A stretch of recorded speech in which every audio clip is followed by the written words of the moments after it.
Yeah, hi. My name is Dondi. I was born and raised in Brooklyn. I guess I got my start writing on subways. You know, writing on subways then in the 70s was a good way for me to release energy. It's a good form of communication then. You know, it was communicating an idea that I had, creativity, an ungoverned creativity that I wanted people to see. But you know, as you know, they cleaned the subways, and the only thing that remained from that was photographs. And you know, photographs are great, but the work itself was destroyed. It was cleaned off the subway. So for me, I guess I wanted to do or put my work on something that had a little more permanency, some longevity, that wasn't going to be cleaned off. And of course, it was natural for me to kind of paint on canvas, or actually on plywood, because I like using the grain of the plywood for my work, and or even building things. And in doing so, that kind of moved me into a new realm, or a new subway yard, the gallery. And in moving into the gallery, I had a whole nother set of ideas I had to work with, a whole nother audience I had to communicate with, which is good because it influenced me in different ways to go on to make my work or to make, I guess, my work evolve from doing this, which is great because I never had to compromise myself. It was always me doing what I felt was comfortable and relaying the message that I didn't have to be taught to be creative and do good things.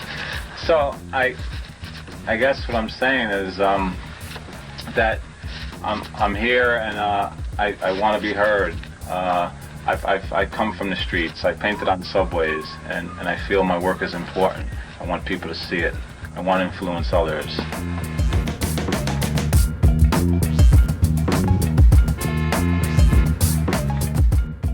Do you consider yourself a painter?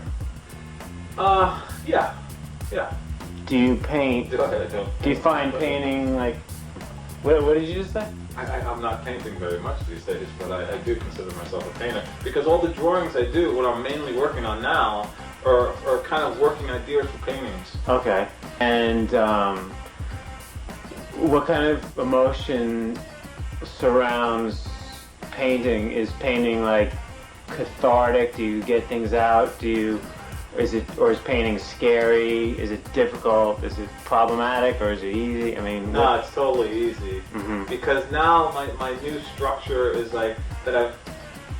The drawings are working sketches, but they stand on their own as complete ideas and complete thoughts and complete pieces. Mm-hmm. But it's a challenge for me to get that drawing up to scale with paint. It's right. The same way, like when I remember guys would write on trains, who wrote on trains, do these massive outlines on paper, and they would go to the yard, and it would be nothing like what they had on paper. They just couldn't do that. Of course. And I've always said, because I learned how to paint before I learned how to draw, right, that anything I could do on paper, I could do with paint. So if I had this massive outline, massive wild style outline on paper, there was no problem for me to go to a subway car and do it. You know, there wasn't really a challenge. So painting became fun for me when I went to the yard. It wasn't like, oh shit, I can't get that outline. So it's the same thing with my drawings now. The drawings are kind of the challenges with the drawings to get what I feel in here and what I feel in my heart out onto the paper and get that as a complete idea and a complete thought. And then it becomes fun to make that drawing a painting. When do you think you might try? You know, this is the end of January '95. When do you think you might? Do you foresee at any time when you might start to try to translate them onto canvas? Oh no time soon. Mm-hmm. I mean, I'm perfectly happy working at this pace, which is very, very slow. Mm-hmm. Just sitting at home doing drawings. You know, I have no real desire to paint now. But as long as I'm logging ideas and getting it out, you know, it's okay.